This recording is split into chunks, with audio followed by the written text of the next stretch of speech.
what do you see when you see this word? That's right. I'm possibility.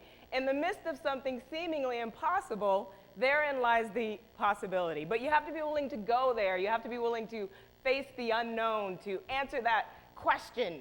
How are you going to do that? When the answer is, I don't know, but I'm going to do it anyway. Pablo Picasso said, I'm always doing that which I don't know how to do in order that I may learn how to do it. But in order for this philosophy to work, you have to believe in the possibility of it. Creating possibility in the midst of the most dire of circumstances and the darkest of disappointments is, in my opinion, a critical aspect to success and to creating a life that you love. Emily Dickinson said, I dwell in possibility. So do I. And that is what I'd like to talk to you about. Well, tell a story, actually, about how my choice to dwell in possibility in the midst of a huge, heartbreaking disappointment led me to my dream of making a difference doing something that I am profoundly passionate about. Now, in every story has its heroes, its villains, its twists and turns, but at the heart of this story are two events, two characters, we'll call them.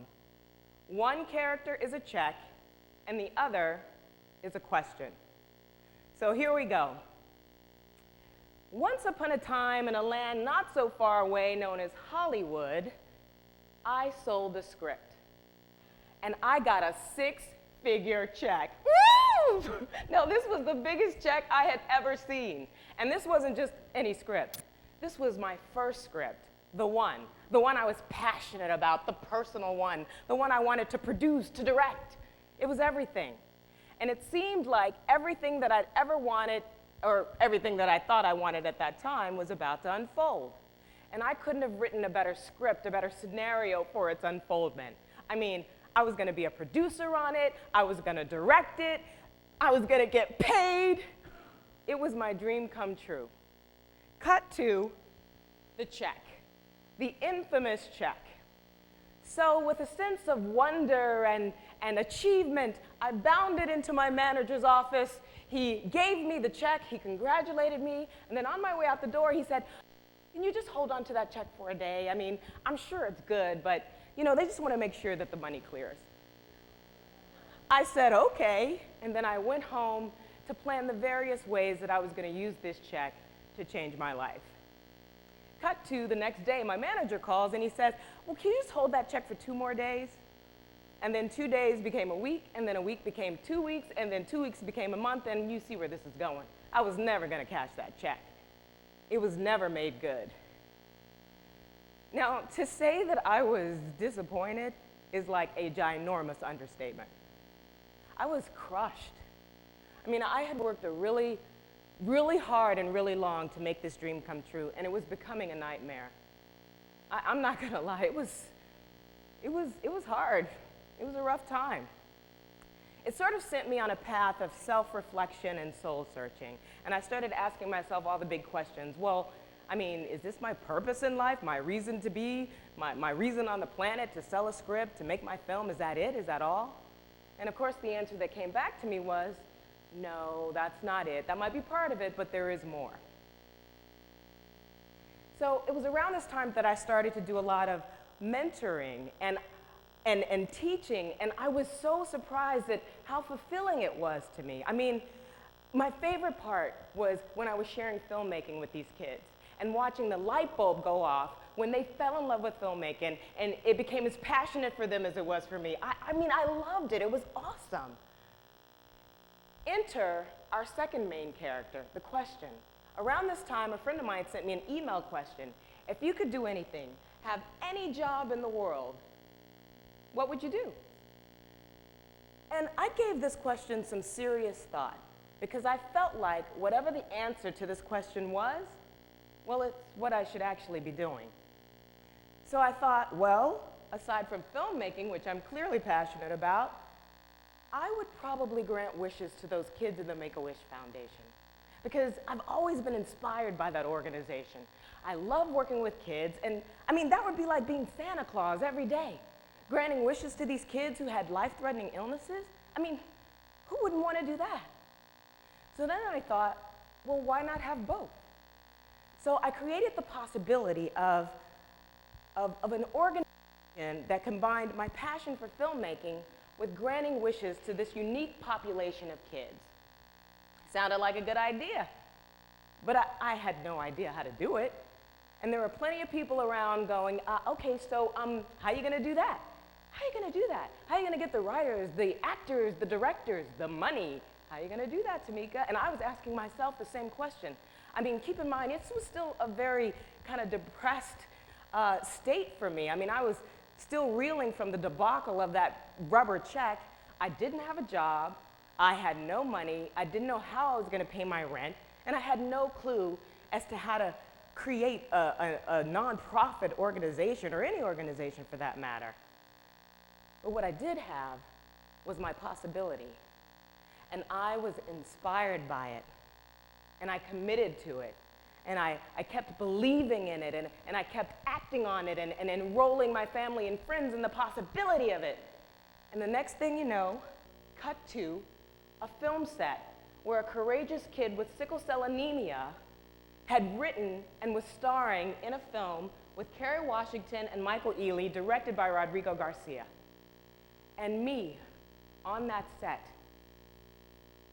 literally having a transformational moment, having an out-of-body experience.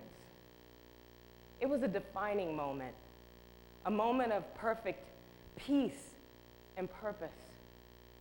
I mean, I felt like I was in a zone of living my dream inside of this kid fulfilling his dream. And it was extraordinary. Now, I still didn't have any money, and I didn't know how I was going to pay my rent, but I didn't care. It didn't matter, because I felt like I was exactly where I was supposed to be, doing exactly what I was supposed to be doing, and I knew beyond a shadow of a doubt that everything was going to be okay. And this film, put it in a book, was the first film created through Make a Film Foundation. Make a Film Foundation is a hybrid of my two passions. Make a Film Foundation teams children who have serious or life-threatening medical conditions with film industry professionals to help them create short film legacies. These kids get to write and star in their own short films with famous actors and directors. Now, rather than dwell on the possibility of that villainous check, I chose to dwell on the possibility of Make a Film Foundation.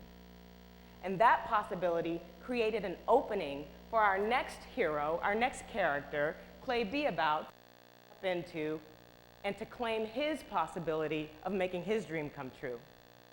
Clay Beabout has Vater syndrome. Vater syndrome is a disease that kind of shows up like various birth defects and abnormalities, many of which are life-threatening. Clay has been fighting the disease, the villain of Vater syndrome, ever since he was born, beginning at 3 months old when he had open heart surgery. At 11 years old, Clay wrote and starred in his own short film, Deep Blue Breath, through Make a Film Foundation. In Deep Blue Breath, Clay travels deep within his body to an animated world where he engages in battle with the evil Lord Vater. Lord Vater is basically a monstrous manifestation of his disease.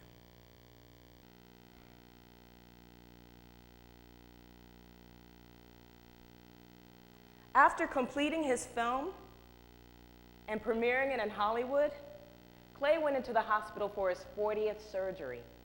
And this is what he had to say. Making my film hasn't made my surgeries easier, but it has given me hope for when I come out of them. Clay Beabout dwells in possibility. Make a Film Foundation, the organization, dwells in possibility as well. Because we wanted to offer this opportunity to more kids, we created the possibility of a documentary program called Vids for Kids. In this program, we go into various hospitals and facilities. We team the kids with handheld video cameras and film industry mentors, and we help them to create short documentaries about their lives and their illnesses. With the right funding, Make a Film Foundation is scheduled to create over 200 of these films a year. Make a Film Foundation dwells in possibility.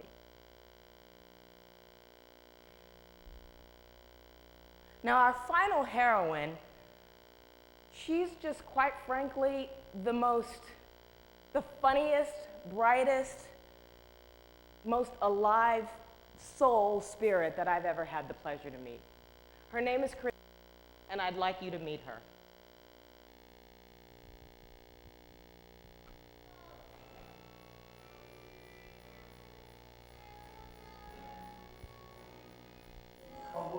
Why come to hospital?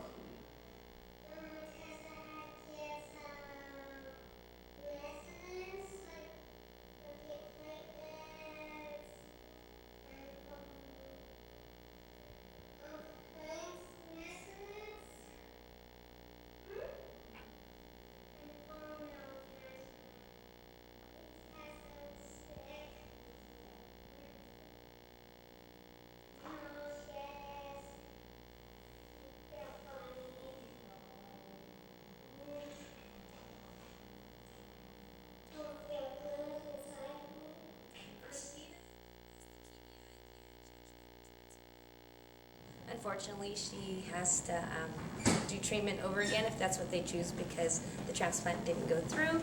But she is spunky as ever. She's 10 years old, 9 years old. She acts like she's 19. Okay, even though she's a 9-year-old, and she has a lot of life. She likes to do what little girls like to do. Christina, she likes, I remember one story. She wanted to show these magic tricks. So she had a few of the nurses go in, and she said, can you help me go get that bag? So the nurse opened the bag, and it was one of those little buttons that are wrapped with a rubber band on the thing, and it made this rattling noise and made the nurse scream, and we thought, what was that? So we all ran in there, and she was just laughing her head off. She thought that was just the funniest thing. So She loves to dance. She likes to, she has her own camera too. She has a video camera. She records herself. She does a lot of bead work where she makes necklaces all the time, and she'll give them out to her nurses just so they can, I don't make necklaces. I well, make bracelets. bracelets. Yeah, bracelets. I just videotaped the wall. No one here. Okay, might as well cut. That's so exciting. I'm right here. Now it's the people here. And my favorite song is like a baby together. She likes the Spanish song. Sing it.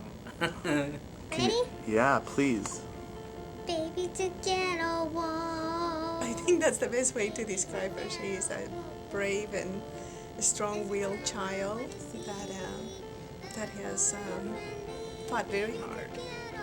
I always have to go and say, how is the princess doing? And she's totally a princess. Yeah. Hello and good night. Are we down here?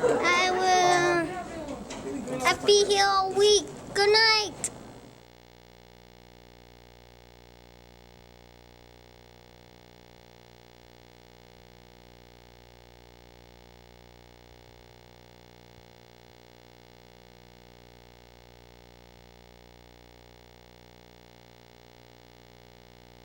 Christina lost her battle with the villain of leukemia shortly after making her film. But when she was here, Christina created the possibility of making a film that would leave a lasting imprint, a legacy of her extraordinary life and spirit. Christina dwelled in possibility. Possibility. Dwell in possibility and be the hero in your own story. So what if you don't know how to do it? Do it anyway. In the spirit of Christina, I say, hello and good night. I'll be here all week. Good night.